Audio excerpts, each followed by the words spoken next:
Here are 10 takeaways from the Toronto Raptors' 113-104 win over the New York Knicks. 1. Every Raptors win feels more satisfying because of how hard they work. The Raptors were shorthanded with Scotty Barnes joining Pascal Siakam and Yuta Watanabe on the injured reserve, going up against the 5-1 Knicks on the road, and just completely silenced Madison Square Garden. It wasn't so much a statement win because the Knicks aren't actually good enough to be noteworthy, but it's another reminder of what the Raptors are at their core. This team gets after it each night, they defend with manic intensity, they rebound in packs, and they share it evenly on offense. The key stats to watch in every game are offensive rebounding and turnovers, which is a sign of how hard the Raptors are competing. The Raptors collected 6 more offensive rebounds and forced 8 more turnovers out of the Knicks, which translated to 23 more shot attempts. 2. This was a breakout performance for OG Anunoby on national television. Anunoby poured in a career-high 36 points while holding Julius Randle to 2 of 8 shooting with 3 turnovers after the first quarter. This was the kind of dominant performance that fans expected coming out of the preseason, and while Anunoby took some lumps and looked out of character in his first 2 games, he has found his footing of late, and this is what's possible when he is at his best. Anunoby was the featured player for the Raptors, who looked to get him isolated against Randle as much as possible, and he delivered big baskets to answer each shot from the Knicks. The Raptors mixed it up with Anunoby, using him as the screener where he would either flare out for 3, or roll to the rim where he even flushed a one-handed lob dunk, and the Knicks had no answers for him. Anunoby taking 27 shots in this game is the true sign of how far he's grown as a player, as he would go entire weeks as a rookie without taking that many attempts. His confidence is sky high, his reads are improving with each game, and his teammates are looking for him early and often. 3. Not to be overlooked was the defense that Anunoby played against Randle. Early on, it looked as if the Knicks might roll to a blowout with Randle casually sauntering into pull-up threes that were banking and bouncing in from every angle. He scored 18 points in the first quarter and was preening up and down the floor with the crowd cheering him on. But that was it for Randle as Anunoby dialed in defensively, allowing only off-balance jumpers from Randle by matching him for muscle and refusing to allow the lefty to get to his preferred hand. Anunoby is the rare player who is quick enough to contain the drive, having the wingspan to contest on the jumper, while also being strong enough to hold his position against a difficult scorer like Randle. It's that level of defensive ability, coupled with his burgeoning scoring ability, that makes Anunoby a prime breakout candidate. 4. It was also a brilliant game for Nick Nurse. He finally pulled the plug on Precious Achiuwa in the starting 5 after Achiuwa was clearly losing his matchup against a bigger and more athletic player in Mitchell Robinson while also continuing to take contested shots, replacing him with Khem Birch for the second half.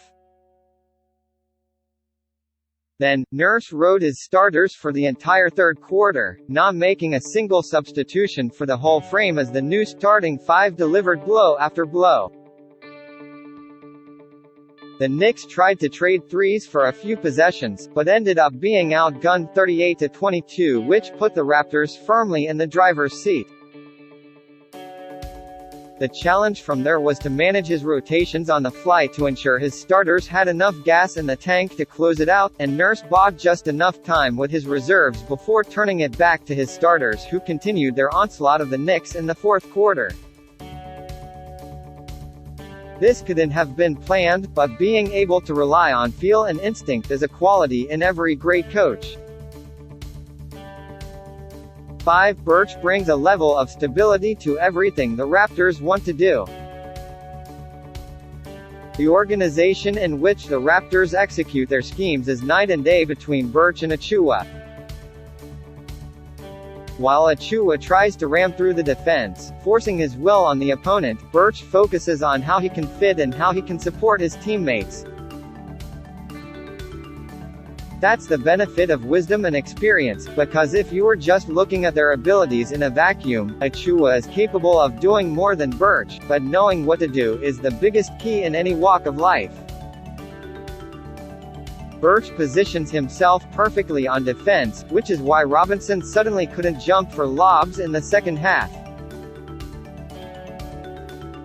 Birch makes contact on every screen, which is why the Raptors guards were consistently able to get downhill into the paint, pull defenders out of position, then kick it out, which had the Knicks chasing their own tails on defense. If Birch is playing a two-man game with his guards, he'll actually give it back if the clear advantage isn't to himself, and he'll chase after the offensive glass to create second chances. He's very reminiscent of Raptors fan favorite Amir Johnson, another unspectacular veteran who was unselfish and contributed to winning. 6. Credit SBI Mikhailuk for staying ready and delivering in an expanded role. Mikhailuk was on the fringes of the rotation last week, and now he's starting in place of Barnes and gave the Raptors 35 excellent minutes in a pinch, finishing with 15 points, 5 rebounds, and 5 assists. The spacing with Mikhailuk, Anunoby, Fred VanVleet, and Gary Trent Jr. had the Knicks scampering, especially when each player was a threat to attack the closeout and to create for others. Mikhailuk's playmaking continued to shine in a bigger role, as he kept making the unselfish play, while also being efficient in the chances he got. The worry with him is on defense, but Mikhailuk was mostly in position and used his length effectively to run Evan Fournier off the three-point line where he is most effective. Mikhailuk has been a very positive contributor in the Raptors' win streak, and his performance along with Trent Jr. has turned what should have been a weak spot at shooting guard into a position of strength. 7. Trent Jr. collected 8 deflections tonight, as compared to 10 for the Knicks as a team. He also added 4 steals to his league-best total of 22 on the season. He did this despite tweaking his leg in the fourth quarter, which briefly sent him to the bench before he returned to close out the game. Trent Jr.'s hustle makes him a factor on every play, and he has mastered the art of reaching in without committing the foul.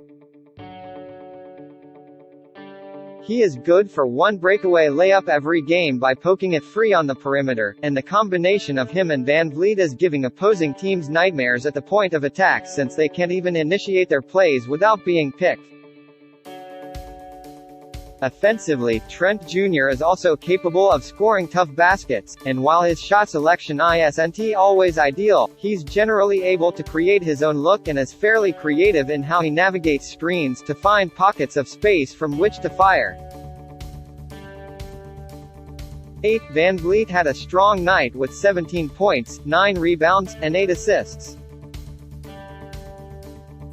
But so much of what he does is beyond the box score. Small things like bumping the rebounder under the rim so another player can beat him to the ball, being first to dive on the floor for a loose ball, forcing perimeter players away from their strong hands so they can't get a clean shot off. These are all the traits that endeared Kyle Lowry to fans as he willed the Raptors into winning. VanVleet doesn't have a signature defensive play the way Lowry would lead the league in charges, but otherwise, the elements are exactly the same. It's incredible to have leaders of the team competing so hard defensively, because if VanVleet is doing it, everyone else has to fall in line, and they have. 9. Nurse gave Malachi Flynn some extended run with the second unit. Flynn was the smart choice in this game as Nurse needed another bench player to fill in for Mikhailuk going to the starting lineup, and he needed more perimeter defense against a Knicks team that mostly attacks from outside. Flynn's quickness allowed him to stay in front of the likes of Kemba Walker and Emmanuel quickly, and he didn't try to overdo anything offensively. Flynn mostly got the Raptors into their sets, running pick and rolls with Anunoby to create switches, and was otherwise away from the play to space the floor. He was doing such a good job of keeping things organized that Nurse even trusted Flynn to close out the first half, which bought VanVleet some extra rest, and that came in handy in the second half, when VanVleet logged a 15-minute shift. 10. Flynn being in the rotation still provides time for Delano Banton to contribute. The Raptors have run dual point guard lineups for years, and this specific setup doesn't even sacrifice much by way of defense. Banton has shown a clever ability to cut behind the defense, as he did for his first basket tonight, and that has offset his limited shooting ability to some extent. By having Banton on the ball, the other point guard and VanVleet or Flynn can attack off ball, which usually gets them easier shots as compared to when they handle it themselves. And of course, Banton's defense has been so solid for a rookie that he's even covering for mistakes made by some of his vets.